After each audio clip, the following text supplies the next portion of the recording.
4000 വിമാനം ഇന്ത്യയുടെ അന്തരീക്ഷത്തിൽ കൂടെ ക്രമം തെറ്റാതെ ഇന്ത്യക്കൂടെ സർവീസ് നടത്തുന്നത് ഇസ്രായേലിന്റെ സോഫ്റ്റ്വെയർ.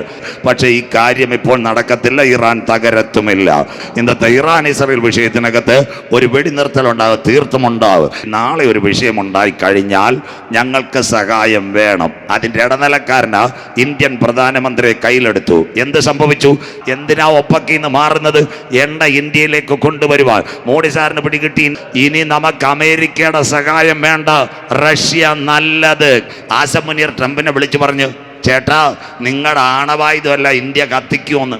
ദുബായ് ഷോപ്പിംഗ് ഫെസ്റ്റിവലിനകത്ത് 6 കാലുള്ള പതാകയെ ഉയർത്തിക്കൊണ്ട് ഇസ്രയേൽ പറഞ്ഞു, ഞങ്ങളുടെ എംബസി തുറന്നു കരമുയർത്തുന്നവർക്കായി.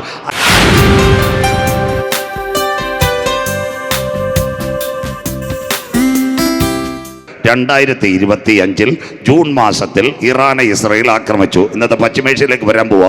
ഇറാനെ ഇസ്രയേൽ ആക്രമിച്ചപ്പോൾ ഒരു സംഭവം ഉണ്ടായി. അന്ന് ഈ ഇസ്രയേലിൻ്റെ പ്രധാന പ്രതിപക്ഷ നേതാക്കളെല്ലാം പറഞ്ഞു ആക്രമണം നിർത്താൻ. ആക്രമണം നിർത്തി, വളരെ കുഴപ്പമില്ലാതെ പൊയ്ക്കൊണ്ടിരുന്ന 2026 ആയപ്പോൾ അപ്പനും മോനോട് ആരെ ആക്രമിക്കാൻ തുടങ്ങി? ഇറാനെ ആക്രമിക്കാൻ തുടങ്ങി. ഇനി എന്തിന് ഇറാനെ ആക്രമിക്കുന്നു? അമേരിക്കയ്ക്ക് ഇറാൻ ഒരു ഭീഷണിയല്ല. ചെറുപ്പക്കാരെല്ലാം കേൾക്കണം, എന്തിന് അമേരിക്ക ഇറാനെ ആക്രമിക്കുന്നു? ഇന്ന് ലോകം എല്ലാവരും കേട്ടാട്ട്, ലോകത്തിലെ ഏറ്റവും കൂടുതൽ കടമുള്ള രാജ്യം അമേരിക്കയാണ്. 12 ട്രില്യൺ ഡോളറാ അമേരിക്കയുടെ കടം. ഈ വർഷവും 5.5 കോടി ട്രില്യൺ കടപ്പത്രം ചൈനയിൽ നിന്നുകൂടെ എടുക്കാൻ പോവുക. അതുകൊണ്ട് മിക്കവാറും നാളെ എങ്ങാനും നമ്മുടെ ട്രംപ് വായാടി ചൈനയിലെത്തുന്ന കാലവും വിദൂരമല്ല. ഇതെല്ലാം നടക്കുന്ന ഒരു സംഭവം. അങ്ങനെയെങ്കിൽ അമേരിക്കയ്ക്ക് രക്ഷപ്പെടണം. അതിൻ്റെ ഇടയ്ക്ക് ഒരു പ്രൊപ്പഗണ്ട ഉണ്ടാക്കി ബെഞ്ചമിൻ നെതന്യാഹുവിനോട് പറഞ്ഞു, നിങ്ങളോട് സഹകരിച്ചാൽ ഒരു കാര്യം, ഒന്ന് ഇറാൻ്റെ ദ്വീപുകൾ ഞങ്ങൾ പിടിക്കും, അതിനുശേഷം ന്യൂക്ലിയർ പ്ലാന്റ് നിങ്ങൾക്ക് തകർക്കാം. അതിനുവേണ്ടി 2026 ഏകദേശം ഫെബ്രുവരി മാസം 28-ാം തീയതി തുടങ്ങിയത് അമേരിക്കയും ഇറാനും ഇസ്രയേലും ചേർന്ന് ഇറാനെ ആക്രമിക്കുന്നു. അങ്ങനെയെങ്കിൽ ഇന്ന് രാത്രി ഇറാൻ്റെ പ്രത്യേകതയൊന്ന് പറയാം. ഷാ ഭരണകൂടമുള്ള കാലത്ത് ഇറാൻ നല്ല നേതൃത്വമായിരുന്നു, നല്ല വികസനങ്ങളുമാണ്. ഇറാൻ എത്ര ദിവസം അടിച്ചാലും ഒരു പ്രശ്നമില്ല. ചോളമുണ്ട്, ഗോതമ്പുണ്ട്, പിസ്തയുണ്ട്, അത്യാവശ്യം ജലവൈദ്യുത പദ്ധതിയുണ്ട്, കുടിക്കാൻ വെള്ളമുണ്ട്. പിന്നെ ഇറാൻ എന്ന് പറഞ്ഞാൽ സാധാരണ പുള്ളിയല്ല. നിലമ്പൂർ 10 വർഷം ഇറാഖുമായിട്ട് വോളിബോൾ കളിച്ചവനായി ഇറാൻ. അച്ചായമാർക്ക് പിടികിട്ടുന്നില്ലല്ലോ, മനസ്സിലാകുന്നവർക്കായി. 10 വർഷമായിട്ട് അവൻ അടിച്ചതാ ഇറാൻ. എന്തിന് അമേരിക്ക ഇറാനെ ആക്രമിക്കുന്നു? ഇവിടെ ഒപ്പക്ക്, മനസ്സിലാകുന്നവർക്കായി. എണ്ണയാണ് അതിന് പ്രശ്നം. ഇന്ന് സാമ്പത്തികമായിട്ട് തകരുന്ന അമേരിക്ക ലോകത്തിലെ 1ാമത്തെ എണ്ണ രാജ്യമാ വെനീസുല. കഴിഞ്ഞ ജനുവരിയിൽ അത് പിടിച്ചു. 2 സൗദി ആരംകോ, അത് അമേരിക്കയുടെ പാർട്ട്ണർഷിപ്പ്. 3 കുവൈറ്റ് KNPC, ഒരിക്കലും അമേരിക്ക തൊടത്തില്ല. 4 റഷ്യയിൽ എണ്ണക്കിണറുണ്ട്. അങ്ങനെയെങ്കിൽ റഷ്യയെ തൊടേണ്ട കാര്യമില്ല, വിവരം അറിയും. 5 അതിൻ്റെ നടുവിൽ ഇറാനെ കിട്ടിയ നല്ലതാ. ഇറാന് 4 ദ്വീപുകളുണ്ട് എണ്ണയുള്ളത്. 1 അബുമൂസ, 2 കിഷ്, 3 കിഷാം, 4 കർഗെ. ഇറാൻ്റെ പവിടപ്പുറ്റ് 8 കിലോമീറ്റർ നീളം, 4 കിലോമീറ്റർ വീതി, ടോട്ടൽ 12 കിലോമീറ്റർ. 8 കിലോമീറ്റർ എണ്ണ, 4 കിലോമീറ്റർ ഗ്യാസ്. അത് കണ്ണുവെച്ചുകൊണ്ടാണ് ഇസ്രയേലിനെയും കൂട്ടി ആക്രമണത്തിന് ഇറങ്ങിയത്. പക്ഷേ ഈ കാര്യം ഇപ്പോൾ നടക്കത്തില്ല, ഇറാൻ തകരത്തുമില്ല. അങ്ങനെയെങ്കിൽ എന്തുകൊണ്ട് ഇറാനിൽ ഇത്രയും ആണവ നിലയം? മനസ്സിലാകുന്നവർക്കായി ഇതെങ്ങനെ വന്നു? ചെറുപ്പക്കാരെല്ലാം കേട്ടോണം. സോവിയറ്റ് യൂണിയൻ തകർന്നപ്പോൾ അവിടുത്തെ ആണവ ശാസ്ത്രജ്ഞന്മാരെ മുഴുവനും ആര് മേടിച്ചെന്നറിയാമോ? റഷ്യയിൽ നിന്ന് ഇറാനിലേക്ക് കൊണ്ടുവന്നു. അതിൻ്റെ മെയിൻ നേതാവായിരുന്നു ശ്രീ ആയത്തുള്ള കൊമൈനി. അദ്ദേഹത്തിൻ്റെ പ്രത്യേകത സയൻറ്റിസ്റ്റാണ്. നമ്മുടെ കുഞ്ഞു മക്കൾ ഇവിടെ ഇരിക്കുന്നു. ഈ കൊമൈനിയുടെ അടുത്ത് ഏതെങ്കിലും കുഞ്ഞുങ്ങൾ പോയാൽ അദ്ദേഹം ആദ്യം പറയുന്നത് എന്തുവാ? നീ ഒരു ശാസ്ത്രജ്ഞനാവണം. 2 രാജ്യത്തിന് വേണ്ടി നിൽക്കണം. 3 മതത്തിന് വേണ്ടി നിൽക്കണം. ഇസ്രായേലും അമേരിക്കയും എത്ര ശാസ്ത്രജ്ഞന്മാരെ കൊന്നിട്ടും ഇന്ന് ഇറാനകത്ത് ടൺ കണക്കിന് ശാസ്ത്രജ്ഞന്മാർ കാനഡയിലും UK യിലും പോയവരാ. അതുകൊണ്ട് അവരുടെ 4 ആണവ പ്ലാന്റുകളാണ് മെയിൻ. 1 ബുഷഹാർ, 2 ഇസ്ബഹാൻ, 3 നർദീസ്, 4 ഫോട്ടോ. ഇപ്പൊ വായിക്കാൻ പോകും. ഇതെല്ലാം തകരുമെന്ന് ബൈബിളിനകത്തുണ്ട്. അങ്ങനെയെങ്കിൽ അടി തുടങ്ങിയിട്ട് കുറേ ദിവസമായി. അങ്ങനെയെങ്കിൽ ഇന്ന് അമേരിക്ക ഒറ്റപ്പെടുന്നു. അതിനാസ്പദമായി ഇറാൻ ആക്രമിക്കപ്പെടുമോ? ഇസ്രയേൽ ഈ കണിയിൽ വീഴുമോ? ഒരു 3-ാം ലോകമഹായുദ്ധം നടക്കുമോ? ഇന്നത്തെ ആക്രമണം ബൈബിളിനകത്തുണ്ടോ? ഇരമ്യ പ്രവചനം 49, 35, 36 വാക്യങ്ങൾ. On going panic, Iran, Israel, America. ഈ വാക്കെന്ന വാക്കെല്ലാവരും നോട്ട് ചെയ്യണം. സൈന്യങ്ങളുടെ യഹോവ ഇപ്രകാരം അരുളി ചെയ്യുന്നു. സൈന്യങ്ങളുടെ യഹോവ ഇപ്രകാരം അരുളി ചെയ്യുന്നു. ഞാൻ ഏലാമിന്റെ മുഖ്യബലമായ അവരുടെ വില്ല് ഒടിച്ചു കളയും. ന്യൂക്ലിയർ പ്ലാന്റ് ഏലാമ പഴയ നിയമത്തിലെ ഇറാൻ ദാ കിടക്കുന്ന അതായത് 4 പ്ലാന്റ് ഇഷ്പഖാൻ, ബുഷഖാർ, അത് കഴിഞ്ഞ് നർദീസ്, ഫോട്ടോ, ഈ പ്ലാന്റുകളെ തകർക്കുമെന്നായി വായിക്കുന്ന. അടുത്ത വാക്ക് ഞാൻ ഏലാമിന്റെ നേരെ ആകാശത്തിന്റെ 4 ദിക്കിൽ നിന്നും ഇസ്രയേലിൽ 200 വിമാനം ഒരുമിച്ച് കയറുമെന്ന് അമേരിക്കയുടെ എബ്രഹാം ലിങ്കൺ കപ്പലിൽ നിന്നും വിമാനം കയറുമെന്ന ഈ മോള് വായിക്കുന്നത്. എഴുതിക്കോ അച്ഛാ, ഇതെല്ലാം വായിച്ചോ. 4 കാറ്റ് വരുത്തി എല്ലാ കാറ്റുകളിലേക്കും ചിഹ്നിച്ചു കളയും. ഇറാൻ ജനത ചിഹ്നിക്കപ്പെടും, അനവധി പേർ കൊല്ലപ്പെടും. അടുത്ത വാക്ക് വായിച്ചാട്ടെ. ഏലാമിന്റെ ഭ്രഷ്ടന്മാർ ചെല്ലാത്ത ഒരു ജാതിയും ഉണ്ടായിരിക്കയില്ല. പണമുള്ള ഇറാനികൾ അവിടുന്ന് നേരത്തെ സ്ഥലം കാലിയാക്കി. മനസ്സിലാകുന്നവർക്കായി നിലമ്പൂര് ഭൂകമ്പം വരുന്നതിന് കൂടലു ചാടുന്ന പോലെ കാശുള്ള ഇറാനികളെല്ലാം പോയെന്ന്. അടുത്ത വാക്ക് വായിര്. ഞാൻ ഏലാമ്യരെ അവരുടെ ശത്രുക്കളുടെ മുമ്പിലും അവർക്ക് പ്രാണഹാനി വരുത്തുവാൻ നോക്കുന്നവരുടെ മുമ്പിലും ഭ്രമിപ്പിക്കും. ഇറാനിലെ കുഞ്ഞുങ്ങൾ കരഞ്ഞുകൊണ്ടോടും. മിനാബിൽ സ്കൂളിനകത്തൊക്കെ കൊണ്ട് ബോംബിട്ട്. ഇതെല്ലാം ഒരു അന്ത്യകാല സംഭവം. ഇന്ന് രാത്രി എന്താ പ്രത്യേകത? എല്ലാറ്റിൻ്റെയും അവസാനം കരമുയരുന്നില്ലല്ലോ, വന്നിരിക്കുന്നു. ആകയാൽ പ്രാർത്ഥനയ്ക്ക് സുബോധമുള്ളവരെ നിർമ്മതരുമായിരിക്കും. അതുകൊണ്ട് നമ്മുടെ യേശു അപ്പച്ചൻ പറഞ്ഞൊരു പ്രവചനം നിവർത്തിയായി. ഏതാ പ്രവചനം? ഇന്ന് രാത്രി നിലമ്പൂരുകാർ കേട്ടെ. യുദ്ധങ്ങളെക്കുറിച്ച്, യുദ്ധശ്രുതികളെയും കുറിച്ച് നിങ്ങൾ കേൾക്ക്. ചഞ്ചലപ്പെട്ടു പോകരുത്. അത് സംഭവിപ്പാനുള്ളത് തന്നെ. ജാതി ജാതിയോടും രാജ്യം രാജ്യത്തോടും എതിർക്ക്. ക്ഷാമവും ഭൂകമ്പവും അവിടെ ഉണ്ടാകും. ഇതൊക്കെയും ഈറ്റുതോവിന്റെ ആരംഭം. കരമുയർത്തുന്നവർക്കായി അങ്ങനെയെങ്കിൽ ഒരു അന്തിമ യുദ്ധം വരുമോ? ഇതൊരു വെടിനിർത്തൽ ഉണ്ടാകുമോ? ആസ്പദമായി ഇന്നത്തെ ഇറാൻ ഇസ്രായേൽ വിഷയത്തിനകത്ത് ഒരു വെടിനിർത്തൽ ഉണ്ടാകും, തീർത്തും ഉണ്ടാകും. ഇരമ്യാ പ്രവചനം 6:14. നിങ്ങളുടെ വസ്തുവും ഇതൊന്നും വിൽക്കണ്ട. ഇരമ്യാ പ്രവചനം 6:14. സമാധാനമില്ലാതിരിക്കെ സമാധാനം എന്ന് അവർ പറഞ്ഞു. ഇനി പറയുന്നത് സമാധാനം എന്ന് പറഞ്ഞ് എന്റെ ജനത്തിന്റെ മുറിവിനെ ലഘുവായി ചികിത്സിക്കുന്നു. ഇസ്രായേലിന്റെ വിഷയത്തിൽ ലഘുവായ ഒരു സമാധാനം, അഥവാ നാടൻ മലയാളം. നമ്മുടെ നിലമ്പൂരിൽ ഒരു പയ്യന്റെ കാലൊടിഞ്ഞു. കേട്ടാട്ടെ. MES മെഡിക്കൽ കോളേജ് പെരിന്തൽമണ്ണയെ കൊണ്ടുപോയി. ഓർത്തോ നോക്കി, ഡിജിറ്റൽ എക്സ്റേ എടുത്തു. പറഞ്ഞ് പൊട്ടലുണ്ട്, കമ്പി ഇടണം. ഇപ്പം തൽക്കാലം നീരേ ഉള്ളു, അതുകൊണ്ട് നീര് കുറച്ചിട്ട് കമ്പി ഇടാം. മനസ്സിലാകുന്നവർക്കായി. സന്തോഷമില്ലല്ലോ. ഇത് വെടിനിർത്തലുണ്ടാവും. അപ്പം നിങ്ങൾ ചോദിക്കും, പാസ്റ്റർ എന്തുകൊണ്ടത് പറയുന്നു? ഒന്ന്, ഇതൊരു 3ാം ലോക മഹായുദ്ധമാകണമെങ്കിൽ ഇവിടെ ഒരു സംഭവം നടക്കണം. ഒന്ന്, സുവിശേഷം ഭൂതലത്തിൽ പ്രസംഗിക്കപ്പെടണം. മത്തായി 24:14. വാക്യം വായിക്കണ്ട, മോളെടുക്കണ്ട, പറയണ്ട. അതിനകത്ത് ഇങ്ങനൊരു കാര്യമുണ്ട്. രാജ്യത്തിൻ്റെ സുവിശേഷം ഭൂതലത്തിലൊക്കെയും സകല ജാതികൾക്കും സാക്ഷ്യമായി പ്രസംഗിക്കപ്പെടും. കരമുയരുന്നില്ലല്ലോ, അപ്പോൾ കർത്താവ് മടങ്ങി വരും. आप लोग जाएगा नॉर्थ इंडिया में. ഇന്നലെ ഞാൻ ഹിന്ദി പ്രസംഗിച്ചപ്പോൾ നമ്മുടെ പാസ്റ്റർ ഹിന്ദിയിൽ ആശീർവാദം പറഞ്ഞു. നിലമ്പൂരുകാർ ജോസഫ് പാസ്റ്റർ വാക്കെങ്കിൽ കേട്ട് കുറച്ച് ഹിന്ദി പഠിക്കട്ടെ. പീछे 4 महीना का पहले मैं ഒറീസ गया, ഛത്തീസ്ഗഡ് गया, റായ്പൂർ गया. അത് കഴിഞ്ഞതിന് ശേഷം എവിടേക്കോ ജില്ലകൾ, കോരപ്പുട്ട്, ഇവിടെ എല്ലാം പോയി. उधर जाके सब लोग को परमेश्वर का धन्यवाद देने के लिए, यीशु मसीह का पुनरागमन के लिए अच्छा तरफ से बात किया. एक सुबह में मैंने एक गांव में गया. एक छोटा बेटा को मिल गया मेरे साथ. मैं वो छोटा बेटा को पूछा, बेटा आपका यीशु मसीह का बारे में कुछ मालूम है? पढ़ने പയ്യ എന്നോട് പറയാ, ഏ ഗാവ് മേ നെയ് മിലേഗ, ആകെ ഗാവ് മേ പൂച്ചോന്ന്. സന്തോഷമില്ലല്ലോ, മനസ്സിലാക്കുന്നവർക്കായി സന്തോഷമില്ലല്ലോ. ജോസഫച്ചാൻ ചിരിക്കുന്നു. പയ്യനോട് ഞാൻ ചോദിച്ചു, യേശുവിനെ പറ്റി അറിയാമെന്നോ? അപ്പം പറയാം, ഈ ഗ്രാമത്തിൽ കിട്ടത്തില്ല, ചിലപ്പോൾ അടുത്ത ഗ്രാമത്തിൽ കിട്ടുമെന്ന്. 5,000 ഗാവ്, നോർത്ത് ഇന്ത്യയിൽ 5000 ഗ്രാമം ഇതുവരെ യേശുവിനെ അറിഞ്ഞിട്ടില്ല. അപ്പോൾ ഉടനെ കർത്താവ് വരുമോ? അതുകൊണ്ട് വീടും കാറും എഴുതി വെക്കരുത്. രണ്ടാമത്തെ കാര്യം, പൗലോസ് എന്താ പറഞ്ഞിരിക്കുന്നത്? ബൈബിൾ വായിക്കേണ്ട മോളെ. റോമാലേഖനം 11-ാം അധ്യായം 25-ാം വാക്യം നോട്ട് ചെയ്താട്ടെ. സഹോദരന്മാരെ, ഒരു മർമ്മം ഞാൻ നിങ്ങളോട് പറയാം. എന്താ മർമ്മം? ജാതികളുടെ പൂർണ്ണസംഖ്യ ചേരുവോളം ഇസ്രയേൽ അംശമായ കാഠിന്യം. കരമുയർത്തുന്നവർക്ക്, അതായത് അയൺഡോമിനെ എല്ലാം തകർത്തുകൊണ്ട് ഇസ്രയേൽ നിലവിളിക്കുന്നു. 3, വീട്ടിക്കുന്നിൽ പെന്തക്കോസ്റ്റൽ ചർച്ച് കൂടെ എന്തിനു വേണ്ടി കൺവെൻഷൻ നടക്കുന്നു, PCJ നടക്കുന്നതിൻ്റെ കാര്യം പറയാം. അതാ പത്രോസ് ലീഗ പറഞ്ഞിട്ടുണ്ട്. എന്താ പത്രോസ് പറഞ്ഞത്?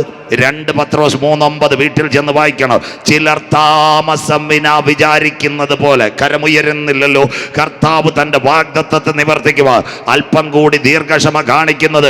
ചിലരും കൂടെ ഈ രക്ഷയുടെ പെട്ടകത്തിനകത്ത് കടക്കണം. കരമുയർത്തുന്നവർക്കായി. അങ്ങനെയെങ്കിൽ ഇതൊരു 3ാം ലോക മഹായുദ്ധമാകത്തില്ല, വെടിനിർത്തലുണ്ടാകും. അങ്ങനെയെങ്കിൽ എന്തുകൊണ്ട് 3ാം ലോക മഹായുദ്ധം നടക്കത്തില്ല? അതിനു മുമ്പ് ഇവിടെ ഒരു ഒഴിച്ചുമാറ്റൽ ഉണ്ടാവും. എന്താ ഒഴിച്ചുമാറ്റൽ? സഹോദരങ്ങൾ കേട്ടാട്ടെ. ഇന്ത്യ പാകിസ്ഥാൻ ഓപ്പറേഷൻ സിന്ദൂർ. എത്ര പേർക്ക് കാര്യം മനസ്സിലാകുന്നു? ഒരു ദിവസം കാലത്തെ ന്യൂഡൽഹിയിൽ നിന്ന് നല്ലൊരു AC ബസ്സിനകത്ത് 40 പേരുമായിട്ട് പോയി. എവിടെ പോയെന്നറിയാമോ? വാഗാ അതിർത്തിയിൽ പോയി. വാഗാ അതിർത്തി ചെന്നപ്പോൾ ഒരു സംഭവം ഉണ്ടായി. നമ്മുടെ ഇന്ത്യയുടെ ബസ് അവിടെ കാണുന്നു. പാകിസ്ഥാൻ അറ്റാഷമാരാ 40 പേര് പാസ്പോർട്ടുമായിട്ട് ഇങ്ങനെ പ്ലെയിനിൽ ഇരിക്കുക. അച്ചായ അമ്മാമ്മേ, ആ സമയത്ത് ഇസ്ലാമാബാദിൽ നിന്ന് ഒരു ബസ് വന്നു. അതിനകത്ത് 40 ആരുണ്ടെന്നറിയാമോ? ഇന്ത്യൻ കോൺസുലേറ്റുമാർ. 2 ബസ്സും ക്ലിയർ ആയപ്പോൾ പാകിസ്ഥാൻ പാസ്പോർട്ട് അറ്റാഷമാരെ അങ്ങോട്ട് കൊടുത്തു. അമ്മാമ്മ ഇന്ത്യൻ അറ്റാഷക്കാരെ അച്ചായ ഇങ്ങോട്ട് മേടിച്ചു. ഗേറ്റ് അടഞ്ഞു. 7 മണി കഴിഞ്ഞപ്പോൾ കൊടി താർത്തി. 8 മണിക്ക് റാവൽപിണ്ടിയിലേക്കും ഇസ്ലാമാബാദിലേക്കും ആര് പോയെന്നറിയാമോ? ഇന്ത്യയുടെ മിഗും മിറാഷും കയറി. അതിന്റെ പേര് ഓപ്പറേഷൻ സിന്ധു. അങ്ങനെയെങ്കിൽ 3-ാം ലോക മഹായുദ്ധം ആരംഭിക്കുന്നതിന് മുമ്പ് ഇവിടെ ഒരു ഓപ്പറേഷൻ നടക്കും. സിന്ദൂർ അല്ല. ഇന്ന് രാത്രി നിലമ്പൂരുകാരോട് അതിന്റെ പേര് യാഗം കഴിച്ച് എന്നോട് നിയമം ചെയ്ത കരമുയർത്തുന്നവർക്ക് എന്റെ വിശുദ്ധന്മാരെ ചേർക്കുക. 10,000 പേർ സുന്ദരനായി എന്റെ കാന്തൻ മടങ്ങി വരാറായി. വാതിലുകളെ നിങ്ങളുടെ തലകളെ ഉയർത്തുവിൻ. കര ഉയർത്തുന്നവർക്ക് പണ്ടേയുള്ള കഥകുകളെ ഉയർന്നിരിപ്പേ. മഹത്വത്തിന്റെ രാജാവ് പ്രവേശിക്കട്ടെ. മഹത്വത്തിന്റെ രാജാവ് ആര്? യുദ്ധ ദിവസത്തിൽ വീരനായ നമ്മുടെ കർത്താവ്. വിശ്വസിക്കുന്ന ദൈവമക്കൾക്ക് അവൻ മടങ്ങി വരാറായി. വാൻഗായ്. അങ്ങനെയെങ്കിൽ ഒരു 3-ാം ലോക മഹായുദ്ധം നടക്കണമെങ്കിൽ ഇവിടെ ഒരു കാര്യമുണ്ട്. എന്താ സംഭവം എന്നറിയാം? അറബ് ലീഗിന്റെ നേതാവായി റഷ്യ വരണം. ചെറുപ്പക്കാരെല്ലാം കേൾക്കണം. എന്തുകൊണ്ട് ഇറാൻ, 3 വാക്യം കൂടെ പറഞ്ഞ് നിർത്താം, സമയവും നമ്മുടെ മുമ്പിലുണ്ട്. എന്തുകൊണ്ട് ഇറാൻ ഈ UAE അടിക്കുന്നു, സൗദിയനെ അടിക്കുന്നു, കുവൈറ്റിനെ അടിക്കുന്നു, ഖത്തറിനെ അടിക്കുന്നു, മസ്കറ്റിനെ അടിക്കുന്നു, ബഹറിനെ അടിക്കുന്നു? എല്ലാവരും കേൾക്കണം. ആരായി GCC? നിങ്ങളോട് പറഞ്ഞുതരാം. മലപ്പുറംകാരെല്ലാവരും നല്ല പൈസ ഉള്ളവരുമാണ്. ആരായി GCC? അബ്രഹാമിന് സാറ മരിച്ചപ്പോൾ ഒരു ഭാര്യ ഉണ്ടായി, കെദൂറ. ഉൽപ്പത്തി 25. അതിൽ 6 പിള്ളേരുണ്ടായി. യോക്ലാൻ, സിൽവാൻ, ഇങ്ങനൊക്കെ പറയുന്ന കുറേ പേരുണ്ട്. മുഹിയാൻ, ഇങ്ങനെ പറയുന്ന കുറേ പേരുണ്ട്. അവരായി GCC. അതുകൊണ്ടാണ് ഇപ്പോൾ അവർ പറയുന്ന ഒരു റെയിൽ ഞങ്ങൾ കൊണ്ടുവരാൻ പോവാ, ഒരു വിസ കൊണ്ടുവരാൻ പോവാ. മലപ്പുറത്തുള്ള സഹോദരന്മാർ ചേച്ചിമാരോട് ദുബായിൽ നിന്ന് ക്രെഡിറ്റ് കാർഡ് എടുത്ത് പൈസ അടിച്ച് മാറ്റിയിട്ട് മസ്കറ്റിൽ ചെല്ലരുത്. സന്തോഷമില്ലല്ലോ. കഴുത്തെ ക്ലിപ്പ് വീഴും. സന്തോഷമില്ലല്ലോ. റിയാദിലും ചെല്ലരുത്. മനസ്സിലാകുന്നവർക്കായി. ബാങ്ക് ലോൺ എടുത്തിട്ട് അറബിയെ തട്ടിച്ചിട്ട് ഇവിടെ വന്നിട്ട് അടുത്ത ഗൾഫ് രാജ്യത്ത് ചെന്നാൽ GCC കമ്പ്യൂട്ടർ ഇവരൊന്നാ. അങ്ങനെയെങ്കിൽ എന്തുകൊണ്ട് ഇറാൻ ആരെ അടിക്കുന്നു? ഇവരെ അടിക്കുന്നു. ചെറുപ്പക്കാരെല്ലാം കേൾക്കണം. അതാ ഇന്ന് വരാൻ പോകുന്നത് അറബ് ലീഗിന് മേധാവിയായ റഷ്യ തീരാൻ പോവുക.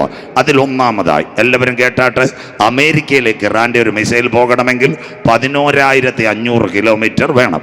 ഇസ്രയേലിൽ പോകണമെങ്കിൽ 1,800 കിലോമീറ്റർ. അത് ഏതിൽ കൂടെ കയറണം? ഒന്നീ ജോർദാൻ്റെ മണ്ടേ കൂടെ കയറണം, അല്ല ഈജിപ്തിൻ്റെ മണ്ടേ കൂടെ കയറണം.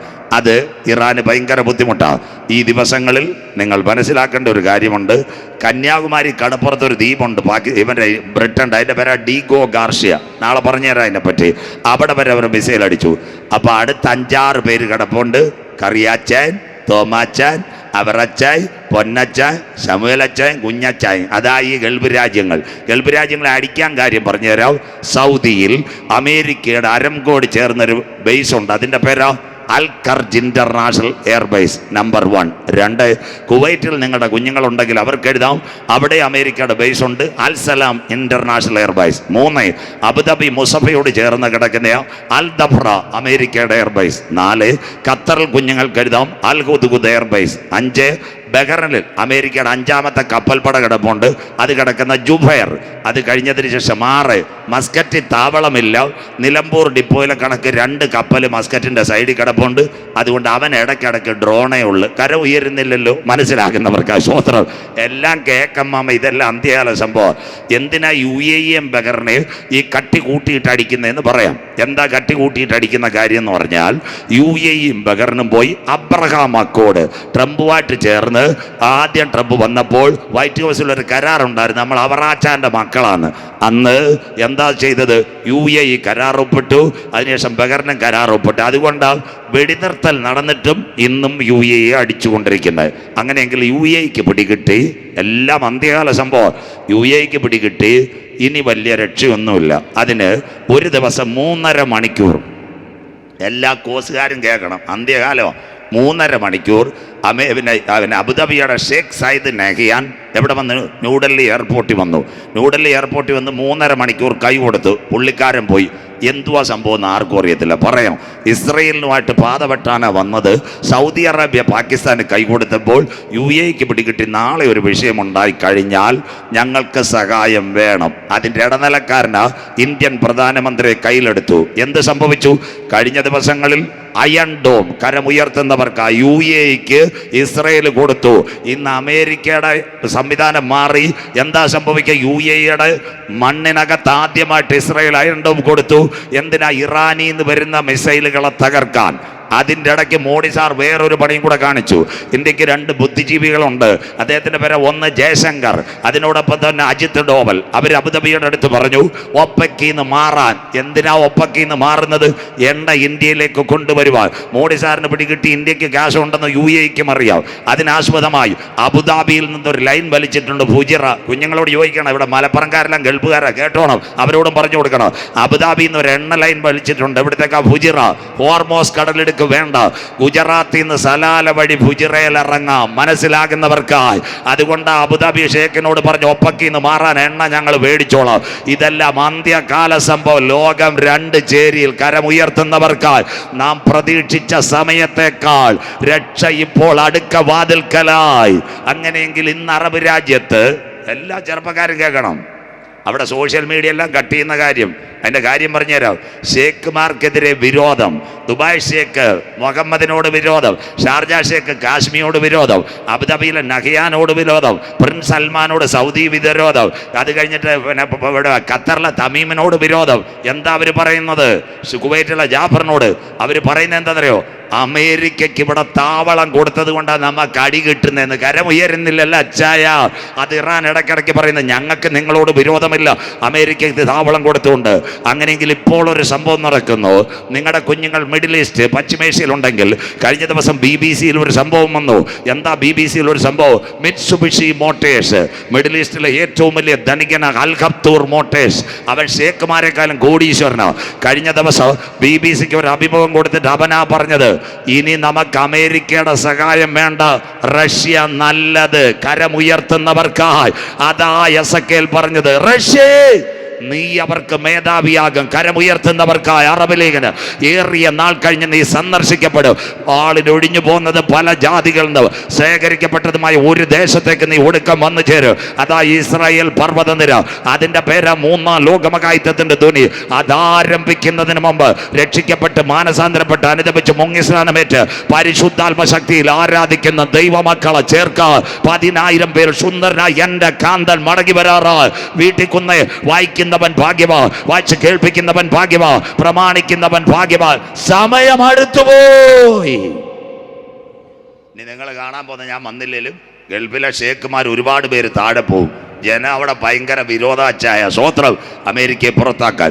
അങ്ങനെയെങ്കിൽ ഒരു 3ാം ലോക മഹായുദ്ധം നടക്കണമെങ്കിൽ 2 കാര്യം സംഭവിക്കണം. ഒന്ന്, ജനത്തിന് പോകാൻ ഒരു പാത വേണം. അതിൻ്റെ പേര് ചൈനയുടെ സിൽക്ക് പാത.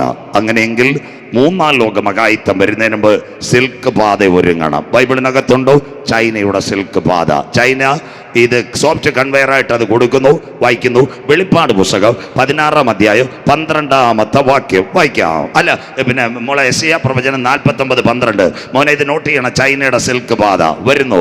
വായിക്കാം. യെശയ്യാ 49:12 വായിച്ചാട്ടെ. ഇതാ ഇവർ ദൂരത്ത് നിന്നും ഇവർ വടക്ക് നിന്നും പടിഞ്ഞാറ് നിന്നും ഇവർ സീനിയും ദേശത്തും നിന്നും വരുന്നു. സീനിയും ആ ചൈന, അതാ ചൈനയുടെ സിൽക്ക് പാത. എല്ലാവരും കേൾക്കണം അച്ഛന്മാരെ, അതുകൊണ്ട് സമയം കൂടുതൽ പിടിക്കുന്നത്. എന്താ ഈ അടുത്ത സമയത്ത് നമ്മുടെ രാഹുൽ ഗാന്ധി ഒരു യാത്ര നടത്തി. ഭാരത് ജോഡോ. കരമുയരുന്നില്ലല്ലോ. ഷാജി പാഷ ആരും പത്രമൊന്നും വായിക്കാറില്ല, അറിയത്തില്ല. സ്വോത്രം ഇത്രയും കോളേജുകളിലും കിടക്കുന്നു. അതിൻ്റെ ഇടയ്ക്ക് ചിലർ കരം ഉയർത്താൻ പറഞ്ഞാൽ കരം ഉയർത്തത്തുമില്ല. അതിൻ്റെ പ്രത്യേകത ഇപ്പം ഞാൻ കല്യാണം ആലോചിക്കാൻ വന്നതെന്ന് വിചാരിക്കും. സ്വോത്രം സന്തോഷമില്ലല്ലോ. സ്വോത്രം എൻ്റെ ഒരു കല്യാണാലോചനയല്ല അന്ത്യകാല സംഭവം. നിങ്ങളുടെ പടം എടുക്കാൻ എൻ്റെ കൂടെ ക്യാമറയില്ല. പിന്നെ രാഹുൽ ഗാന്ധിയുടെ ഭാരത് ജോഡോ കല്യാണം ആലോചിക്കാൻ നല്ല പാസ്റ്റർമാർ മേടയിലൊക്കെ അറുത്. സന്തോഷമില്ലല്ലോ. നല്ല പാസ്റ്റർമാരിക്കുന്നത് അവരാലോചിച്ചോളൂ. അത് അങ്ങനെ ഇന്ന് രാത്രി കേട്ടോ, ഈ കാശ്മീർ ഈ ഫ്ലൈ ഓവറല്ല, അതിനാ നിലമ്പൂരല്ല, അതെവിടാ ചെല്ലുന്നത്? കന്യാകുമാരിന്ന് കാശ്മീർ. അമ്മാമ്മ കേട്ടോണം, കാശ്മീർ കഴിഞ്ഞാൽ പാകിസ്ഥാൻ്റെ റോഡാ കാറക്കോണം ഹൈവേ. ആ കാറക്കോണം ഹൈവേ ചെയ്യുന്ന അഫ്ഗാൻ്റെ ബോർഡറാണ്. അഫ്ഗാനിൽ നിന്ന് നേരെ ചൈനയുടെ ബോർഡറുണ്ട്. കൊറിയ, തെക്കൻ കൊറിയ, വടക്കൻ കൊറിയ എല്ലാവരും ചൈനയിൽ കയറാം. ഈ ചൈനയുടെ ബോർഡറിൽ നിന്ന് നേരെ അഫ്ഗാൻ, ഇന്ത്യയിൽ നിന്ന് നേരെ പാകിസ്ഥാൻ വഴി അഫ്ഗാൻ, അഫ്ഗാൻ കഴിഞ്ഞാൽ അടുത്തത് ഇറാൻ, ഇറാൻ കഴിഞ്ഞാൽ ഇറാഖ്, ഇറാഖ് കഴിഞ്ഞാൽ യൂഫ്രട്ടീസ് ടൈഗ്രീസ്, ടൈഗ്രീസ് കഴിഞ്ഞാൽ അടുത്തത് തുർക്കി, തുർക്കി കഴിഞ്ഞാൽ ഗോലാൻ, അതുവഴി നേരെ യെറൂശലേം. അതിൻ്റെ പേരാ ചൈനയുടെ സിൽക്ക് പാത.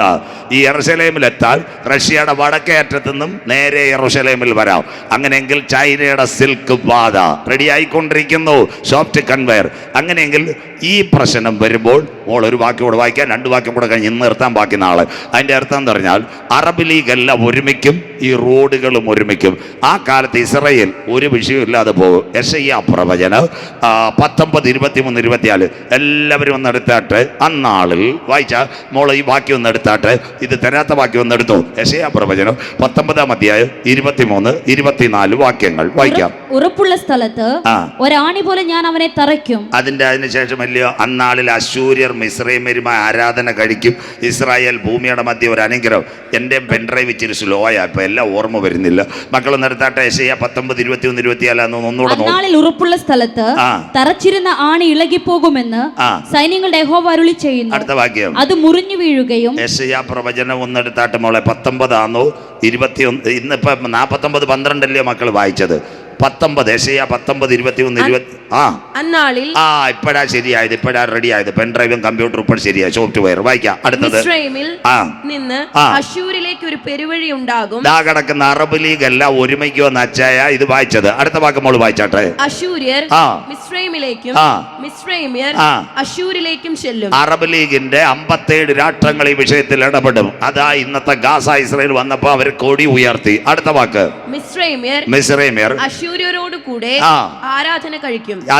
ഏതാ ഏശാവിന്റെ മക്കളെല്ലാം ഒരുമിക്കുമെന്ന്. ഈ അടി എവിടെ തുടങ്ങിയതാന്ന് നിങ്ങളോട് പറയാം. ഇതൊരു വീട്ടിൽ തുടങ്ങിയതാ. അബ്രഹാമിന്റെ വീട്ടിലാ ഇസഹാക്കും ഇസ്മായിലും, 2 പേരും ഒരു അമ്മയുടെ ഉദരത്തിലുണ്ടായിരുന്നു. ബാക്കി നാളെ പറയാം. ഏശാവ് യാക്കോബ്. അതിൻ്റെ ഇടയ്ക്ക് സെമി ഫൈനൽ നടന്ന ഏലാ താഴ്വര, ദാവീദും ഗോലിയാത്തും. ഇനി ഫൈനൽ നടക്കുന്നത് യഹോശാഫാത്ത് താഴ്വര. കരമുയർത്തുന്നവർക്കായി. ഇതൊക്കെയാ IPC-കാരും വേണ്ടതില്ല. കെ എബ്രാ സാറും TG ഉമ്മച്ച സാറും അത് കഴിഞ്ഞ് ജോർജ് ശാസ്ത്രി, ഞങ്ങളെ പഠിപ്പിച്ച ചെറിയാച്ചാനും ഒക്കെ. ഇപ്പം കർത്താവ് വരണമെന്നുമില്ല, മാറാനാദായുമില്ല. സന്തോഷമില്ലല്ലോ, IPC-കാർക്ക് സന്തോഷമില്ല, മനസ്സിലാക്കുന്നവർക്കായി. അങ്ങനെയെങ്കിൽ അത് കേട്ടോ. അങ്ങനെയെങ്കിൽ ഇന്ന് രാത്രി മനസ്സിലാക്കിക്കോ. അങ്ങനെയെങ്കിൽ അറബ് ലീഗ് ഒരുമിക്കോ. അന്നാളിൽ ഇസ്രായേൽ ഭൂമിയുടെ മധ്യേ. വായിച്ചാട്ടെ മോളെ. അന്നാളിൽ 24-ാമത്തെ വാക്യം വായിച്ചാട്ടെ. അന്നാളിൽ ഇസ്രായേൽ ഭൂമിയുടെ മധ്യേ ഒരു അനുഗ്രഹമായി. അവിടെ നിൽക്കട്ടെ. ഇന്ന് ഭൂമിയുടെ മധ്യ അനുഗ്രഹമാണോ? ഏറ്റവും വലിയ അനുഗ്രഹം ഇന്ത്യക്കാർക്കാ, മനസ്സിലാക്കുന്നവർക്കായി. അതുകൊണ്ടല്ലേ മോഡി സാറ് എപ്പോഴും പറയുന്ന മേരാബായി എന്ന്. സന്തോഷമില്ലല്ലോ, മനസ്സിലാക്കുന്നവർക്കായി. ആദ്യത്തെ സംഭവം എല്ലാവരും കേൾക്കണം. ടൈവർ ടാർ 21. ആദ്യ കാർഗിൽ യുദ്ധത്തിനകത്ത് ഇന്ത്യക്ക് തൂക്കുകൊണ്ട് കൊടുത്തത് ഇസ്രായേലാണ്. ടൈവർ ടാർ 21. യെശയ്യാ പ്രവചനം. തീക്കൊള്ളി പോലെ ഒരു ആയുധം ഞാൻ തരും, അതുണ്ടാക്കുന്ന കൊല്ലനെയും നിങ്ങളുടെ കയ്യിൽ തരും. രണ്ടാമത്തെ കാര്യം മനസ്സിലാകുന്നവർക്കായി. ഈ ഇടയ്ക്ക് പാകിസ്ഥാനുമായിട്ടൊരു ബന്ധമുണ്ടായിരുന്നു, പാകിസ്ഥാനുമായിട്ടൊരു വിഷയം ഉണ്ടായിരുന്നു. അതിൻ്റെ വിഷയം ഓപ്പറേഷൻ സിന്ദൂർ. എല്ലാവരും കേൾക്കണം. ഓപ്പറേഷൻ സിന്ദൂർ നടന്നപ്പോൾ ചെറുപ്പക്കാരെല്ലാം കേട്ടിട്ട് അത്തി തളർത്ത സംഭവം പറയാൻ പോവാ. എന്നിട്ട് നിങ്ങൾ പറയണ ഈ തലമുറയെ കർത്താവ് വരുമെന്ന്. കേട്ടോ എന്താ സംഭവം? ഓപ്പറേഷൻ സിന്ദൂരി ആദ്യം മിഗും റാഷുവ അത്രയും പോളിഷിങ് ആയില്ല. അപ്പോൾ ആഭ്യന്തരമന്ത്രി, ഈ ഇന്ത്യയുടെ പ്രതിരോധ മന്ത്രി നമ്മുടെ രാജ്നാഥ് സിംഗ് പറഞ്ഞു ഇസ്രയേലിൻ്റെ ഡ്രോൺ എടുക്കാൻ. എല്ലാ അച്ചായന്മാരും കേട്ടാട്ടെ. ഇസ്രയേലിൻ്റെ ഡ്രോണിൻ്റെ പേരാ ഹെരോദ ഡ്രോൺ. ലെബനോനിലും ഇറാനിലും കയറിയ സംഭവം അത് പാകിസ്ഥാനിലോട്ട് കയറി റാവൽപിണ്ടിയിലും എല്ലായിടത്തും കത്താൻ തുടങ്ങി. അപ്പോൾ പാകിസ്ഥാന്റെ പ്രതിരോധ മേധാവി ആസം മുനീർ ട്രംപിന്റെ പാർട്ണറാ. ട്രംപിന്റെ മകളുടെ പേരാ ഇവാങ്കലിൽ. കെട്ടിയ ചെറുപ്പക്കാരനാ ജാറേദ് കുഷർ. അവന്റെ പാർട്ണറാ മൈക്രോചിപ്പ് കൊണ്ടൊരു എലോൺ മസ്ക്. അതുകൊണ്ടാ പാകിസ്ഥാന്റെ പ്രധാനമന്ത്രി ഏർപ്പെടുത്താതെ ആസം മുനീറിന് ഇപ്പൊ കുഴഞ്ഞുപോയ ട്രംപ് ഏർപ്പെടുത്തിയിരിക്കുക. ആസം മുനീർ ട്രംപിനെ വിളിച്ചു പറഞ്ഞു, ചേട്ടാ നിങ്ങളുടെ ആണവായുധമല്ല ഇന്ത്യ കത്തിക്കുമെന്ന്. മനസ്സിലാകുന്നവർക്കായി. ബാക്കി എല്ലാവരും കേട്ടാട്ട്. ഞാൻ ഒരു രാഷ്ട്രീയക്കാരെ ഒരു വ്യക്തികളെയും കുറ്റം പറയത്തില്ല. എന്താ ഇസ്രായേലിൻ്റെ ഡ്രോണിനറിയാമോ പാകിസ്ഥാനി ആണവായുധം ഇരിക്കുന്നെന്ന്? എല്ലാവർക്കും പറഞ്ഞുതരാം. 1974 സിയാ ഉൽ ഹക്കിൻ്റെ കാലത്ത് ഈ അമേരിക്കയായിട്ട് ഭയങ്കര അടുപ്പം പാകിസ്ഥാനി ആണവായുധം ഇരിപ്പുണ്ട്. അമേരിക്കയുടെ അറബ് രാജ്യങ്ങളിൽ ഇരിക്കത്തില്ല. ഇന്ത്യയുടെ ഡ്രോൺ കയറിയപ്പോൾ ആസം മുനീർ വിളിച്ചു ട്രംപ് ചേട്ടനെ. ട്രംപ് ഉടനെ പറഞ്ഞു 1 മണിക്കൂർ കൊണ്ട് ഞാൻ വെടി നിർത്താമെന്ന്. സ്വോത്രം. അതുകൊണ്ട് ട്രംപ് മോഡി സാറിനെ വിളിച്ച് ബൈ ആരാം കരോ. പിന്നെ ഒരു സിന്ദൂറും ഇല്ല. മനസ്സിലാകുന്നവർക്കായി. ഇതാ ഇവിടുത്തെ ചാനലുകാർ പറഞ്ഞത്. ട്രംപ് 1 മണിക്കൂർ കൊണ്ട് പറഞ്ഞ് വെടി ഞാൻ നിർത്താമെന്ന്. ഈ അവിടെ പാകിസ്ഥാനിൽ പോയ വിമാനത്തെ വിളിച്ചിറക്കി. അതിൻ്റെ അർത്ഥം അമേരിക്കയുടെ ആണവായുധം അതിനകത്തിരിപ്പുണ്ട്. അതിൻ്റെ പേര് ഓപ്പറേഷൻ സിന്ദൂർ. അതിനുപയോഗിച്ചത് ഹെരോദ ഡ്രോൺ. അത്തി തളർത്തു കൊമ്പിളതായി. Kannur airport, Kozhikode airport. പണ്ട് യെല്ലോ മാംഗോ പൈനാപ്പിൾ അലർട്ട് വന്നാൽ പലപ്പോഴും വിമാനമില്ല, തിരുവനന്തപുരത്തേക്കും ട്രിച്ചിക്കും കോയമ്പത്തൂരിനും. ഇപ്പം അതാണോ ഇന്ത്യയിലെ എല്ലാ എയർപോർട്ടിൻ്റെ റൺവേകളും ഇന്ന് നിയന്ത്രിക്കുന്ന ഇസ്രയേലിൻ്റെ സോഫ്റ്റ്വെയർ. അതിൻ്റെ പേര് പെഗാസസ്. അവന്മാരാ ഇന്ന് റൺവേയുടെ. നാലാമത്തെ കാര്യം, അമ്മമാർ കേട്ടാട്ടെ, ATM കാർഡിൽ നിന്ന് പൈസ എടുക്കുന്ന എങ്ങനെ? നിങ്ങളുടെ ATM മലപ്പുറത്താണ്, ബോംബെ പോയാലും കാശ് കിട്ടും. അത് ഇസ്രയേലിൻ്റെ ടെക്നോളജിയാണ്. ബോംബെതാ അത് ചെയ്തേക്കുന്നത്. ഇസ്രയേൽ അതിൻ്റെ ടെക്നോളജി. അതിനാസ്പദമായി ഇസ്രയേലിനകത്ത് പീസ് ഊരിയാൽ നമുക്ക് ATM നിന്ന് കാശ് കിട്ടത്തില്ലെന്ന്. സന്തോഷമില്ലല്ലോ അമ്മമ്മയെ? ബാക്കി കൂടെ കേട്ടോ, നാട്ടുകാർ കേൾക്കണം. അത്തി തളർത്തു കൊമ്പുള്ളതായി. ഇൻഡിഗോയുടെ വിമാനം 4000 സർവീസാണ് ഇൻഡിഗോ ഇന്ത്യയിൽ നടത്തുന്നത്. ഇതിൻ്റെ സോഫ്റ്റ്വെയർ എവിടെ? ഇന്നാൾ ഇൻഡിഗോയുടെ വിമാനം മുടങ്ങിയപ്പോൾ ഇൻഡിഗോയുടെ CEO അടുത്ത ആൾക്കാർ ചോദിച്ചു ഇസ്രയേലിലെ സോഫ്റ്റ്വെയർ കട്ടായെന്ന്. അപ്പോൾ അയാൾ പറഞ്ഞെന്തോന്നറിയോ? ഇസ്രയേലിലെ സോഫ്റ്റ്വെയർ അല്ല, ഞങ്ങളുടെ പൈലറ്റുമാരുടെ പ്രശ്നം കൊണ്ടാണ് 4000 വിമാനം ഇന്ത്യയുടെ അന്തരീക്ഷത്തിൽ കൂടെ ക്രമം തെറ്റാതെ ഇൻഡിഗോയുടെ സർവീസ് നടത്തുന്നത് ഇസ്രായേലിൻ്റെ സോഫ്റ്റ്വെയർ. അത് കഴിഞ്ഞിട്ട് Middle East, Emirates, Gulf Air, Etihad, അത് കഴിഞ്ഞ് എയർ അറേബ്യ, മുഴുവൻ ഇസ്രായേലിൻ്റെ സോഫ്റ്റ്വെയറാ. അവൻ ഒന്ന് ഊരിയ എല്ലാ പ്ലെയിനും കടന്ന് കരയുമെന്ന്. ബാക്കി പണ്ട് ഇവിടുന്ന് ഇസ്രായേലിലേക്ക് പോകാൻ എങ്ങനെ പോകുന്നത്? ഇപ്പൊ കേട്ടോണം, ഈ തലമുറ ഇസ്രായേൽ ഭൂമിയുടെ മധ്യേ അവൻ കരയുന്ന കാലവും പറയും. എന്താ പറഞ്ഞുതരാം? പണ്ട് നിങ്ങൾ ജോർദാനിലോ അല്ലെങ്കിൽ ഈജിപ്തിലോ ഇറങ്ങിയിട്ട് വേണം ഇസ്രയേലിനകത്ത് കിടക്കാൻ.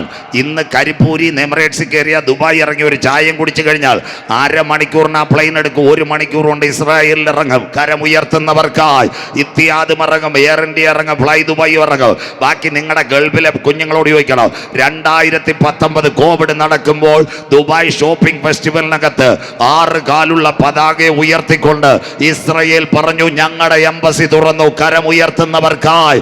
അച്ചായ തള്ളിക്കളഞ്ഞ കല്ല് മൂലക്കല്ലാകുന്നു. കരമുയർത്തുന്നവർക്കായി നിന്റെ വരവിന്, ലോകത്തിന്റെ അവസാനത്തിന് അടയാളം. യേശു പറഞ്ഞു, അത്തി തളിർത്തു കൊമ്പിളതായി. ഇന്ന് രാത്രി സാജു ചാത്തന്നൂരോട് പ്രസംഗിക്കുമ്പോൾ അബുദാബിയുടെ എയർപോർട്ടിൽ ഇസ്രായേലിന്റെ ആയിട്ടോ എമിറേറ്റ്സും ഇത്യാദും പറക്കുന്നെങ്കിൽ, ബഹറിനകത്ത്, ദുബായ്ക്കകത്ത് ഇന്നും ഇസ്രായേലിന്റെ കൊടി പറക്കുന്നെങ്കിൽ ഞങ്ങൾ പറഞ്ഞ പ്രവചനം നിവർത്തി. അത്തി തളിർത്തു കൊമ്പിളതായി. വേനലടുത്തു 3ാം ലോകമഹായുദ്ധം. അങ്ങനെയെങ്കിൽ ഇന്ന് രാത്രി അവസാന ഭാഗത്തിലേക്ക്. എന്താ അതിൻ്റെ പ്രത്യേകത? അങ്ങനെയെങ്കിൽ നിങ്ങൾ ഇവിടെ ഇരിക്കുമ്പോൾ ഒരു പാത ഒരുങ്ങുന്നു, ചൈനയുടെ സിൽക്ക് പാത. അതിനാസ്പദമായി അട്ടട്ടാർ ഡാം തുർക്കി പണിയുന്നു. ഏതാ പറ്റുന്നത്? യൂഫ്രട്ടീസ് ടൈഗ്രീസ് നദി. വെളിപ്പാട് 16-12 അവസാന ഭാഗം. വെളിപ്പാട് പുസ്തകം 16-12 കുഞ്ഞു വായിച്ചാട്ടെ. ആറാമത്തവൻ തന്റെ കലശം യൂഫ്രട്ടീസ് മഹാനദിയിൽ ഒഴിച്ചു. എല്ലാ ദൈവമക്കളും ഇതെടുത്താട്ടെ. യൂഫ്രട്ടീസ് എന്ന മഹാനദിയിൽ ഒഴിച്ചു. ഈ ചൈനയുടെ സിൽക്ക് പാത വഴി വരുന്ന ആൾക്കാർക്ക് വഴിയൊരുക്കാൻ അത് പറ്റിപ്പോയി. വായിച്ചാട്ടെ. കിഴക്ക് നിന്ന് വായിച്ചാട്ടെ. കിഴക്ക് നിന്ന് വരുന്ന രാജാക്കന്മാർക്ക് വഴി ഒരുക്കേണ്ടതിന് അതിലെ വെള്ളം വറ്റിപ്പോയി. കരമുയർത്തുന്നവർക്കായി അന്തിമ യുദ്ധത്തിന് വരുന്നവർക്ക് വഴി ഒരുക്കുവാൻ. അച്ചായ ഇന്ന് രാത്രി ഇതൊക്കെ തുണ്ടു മുറിക്കാതെ വീട്ടിൽ ചെന്ന് മൊബൈലൊന്ന് അടിക്കണം. Present situation Euphrates Tigris. അവിടെ ദാണ്ട് പോത്തുകല്ലിലെ ചാലിയാർപ്പുഴ പറ്റിയോല പറ്റിക്കിടക്കുക, കല്ല് തെളിഞ്ഞു കിടക്കുക. തുർക്കി ഒരു അട്ടട്ടാർ ഡാം പണിയുന്നു, തടഞ്ഞു നിർത്തുന്നു. അങ്ങനെയെങ്കിൽ ചൈനയുടെ സിൽക്ക് പാത, ഇന്ത്യ, കാരക്കോണം ഹൈവേ, പാകിസ്ഥാൻ, അഫ്ഗാനിസ്ഥാൻ, ഉടനെ കൊറിയ, ഉത്തര റഷ്യ, ഇവിടുന്നൊക്കെ വരുന്നവർ ഈ പാതയിൽ കൂടെ കടന്ന് ഇസ്രയേലിനെ ആക്രമിക്കാൻ വരും. അതാ ചൈനയുടെ സിൽക്ക് പാത. യൂഫ്രട്ടീസ് ടൈഗ്രീസ് നദി പറ്റുന്നു. അങ്ങനെയെങ്കിൽ ഒരു നിഴൽ പറഞ്ഞു, ഒരു വരളം പറഞ്ഞ് ഇന്ന് രാത്രി അവസാനിക്കാം. ഈ പാത പറ്റുന്നെങ്കിൽ പഴയ നിയമത്തിൽ എത്ര പേർക്ക് ഇന്ന് രാത്രി അറിയാം? മോശ ഇസ്രായേൽ പാളയത്തിനകത്ത് സ്വർഗത്തിന്റെ കരമിറങ്ങി. അവരുടെ കഷ്ടത ഞാൻ കണ്ടു, നിലവിളി ഞാൻ കേട്ടു. അമ്മാമ്മയെ മോശയാൽ പെസകായിൽ 1000കണക്കിന് ആട്ടുംകുട്ടികളെ അറുത്തു. കുഞ്ഞാടിന്റെ വിലയേറിയ രക്തം കട്ടളക്കാലിന്മേലും കുറുമ്പടിമേലും തേച്ചു. എന്ത് സംഭവിച്ചു? മോശയാൽ അവർ കടന്നു വന്നു. ആഴമേറിയ ചെങ്കടലിനകത്ത് മോശ വടി നീട്ടി. അന്ന് രാത്രി മുഴുവൻ ദൈവം ഒരു കിഴക്കൻ കാറ്റിനെ അടുപ്പിച്ചു. കരമുയരുന്നില്ലല്ലോ. ഇസ്രായേൽ ജനം മറുകര കടന്നെങ്കിൽ അതൊരു നിഴലെങ്കിൽ 2000 കൊല്ലങ്ങൾക്ക് മുമ്പ് കാൽവറിയുടെ കൊലക്കളത്ത് നമ്മുടെ പാപത്തിന്റെ പരിഹാരത്തിന് വേണ്ടി ഒരു കുഞ്ഞാട് അറുക്കപ്പെട്ടെങ്കിൽ അവന്റെ രക്തത്താൽ കഴുകൽ പ്രാപിച്ചവർ എത്ര പേർക്ക് കാര്യം മനസ്സിലാകുന്നു? ഇന്ന് രാത്രി ഇസ്രയേലിനെ ആക്രമിക്കുക ചൈനയുടെ സിൽക്ക് പാത വഴി ഇതിലേക്ക് കടക്കുമെന്നറിയ യൂഫ്രട്ടീസ് ടൈഗ്രീസ് വഴി യെരൂശലേമിലേക്ക് പോകുന്ന ഒരു കാലം വരാറായി. ആ പാതയിൽ കൂടി പട്ടാള പട്ടാളക്കാരും ഒരു കൂട്ടം യാത്ര ചെയ്യുന്നതിന് മുമ്പ് ഇന്ന് രാത്രി ചെങ്കടൽ കടന്ന ഇസ്രായേൽ ജനം പോയതുപോലെ പുതിയ നിയമ ഇസ്രായേലായ രക്ഷിക്കപ്പെട്ട് മാനസാന്തരപ്പെട്ട് അനുദപിച്ച് മുങ്ങിസ്നാനമേറ്റ് പരിശുദ്ധാത്മ ശക്തിയിൽ ആരാധിക്കുന്ന ദൈവസഭ കണ്ണിമയ്ക്കുന്ന വേഗത്തിൽ രൂപാന്തരപ്പെടും. കരമുയർത്തുന്നവർക്ക് ഇന്ന് രാത്രി ഇനി വരുവാനുള്ളവൻ വരും കാലമേറെയില്ല. അന്നാളിൽ ജെറുസലേമിനെ ഞാനൊരു ഭാരമുള്ള കല്ലാക്ക്, സകല ജാതികളും യെരൂശലേമിനെതിരെ കൂടി വരും. അതിനെ ചുമന്നവർ കഠിനമായി മുറിവേൽക്കപ്പെടും. ആ മുറിവ് ആരംഭിക്കുന്നതിന് മുമ്പ് യേശുവിന്റെ രക്തത്താൽ കഴുകൽ പ്രാപിച്ച ദൈവമക്കളെ ചേർക്കുക. എന്റെ കാന്തൻ മടങ്ങി വരാറാ. നിലമ്പൂരെ വീട്ടിക്കുന്ന് സഹിഷ്ണുതയുടെ എന്റെ വചനം നീ കാത്തുകൊണ്ടതിനാൽ കരമുയരുന്നില്ലല്ലോ. ഭൂതലത്തിലെങ്ങും വരുവാനിരിക്കുന്ന പരീക്ഷാകാലത്ത് ഞാനും നിന്നെ കാക്കും. ഞാൻ വേഗം വരുന്നു. നിന്റെ കിരീടം ആരും എടുക്കാതിരിപ്പാ. ഇന്ന് രാത്രി നിനക്കുള്ളതിനെ മുറുകെ പിടിച്ചുകൊള്ളുക. ആത്മാവ് സഭകളോട് പറയുന്നത് ഇന്ന് രാത്രി ചെവിയുള്ളവൻ കേൾക്കട്ടെ. ജയിക്കുന്നവനെ ആലയത്തിന്റെ നടുത്തൂണായി മാറ്റാൻ 10,000 പേർ സുന്ദരനായി എന്റെ കാന്തൻ മടങ്ങി വരാറാ.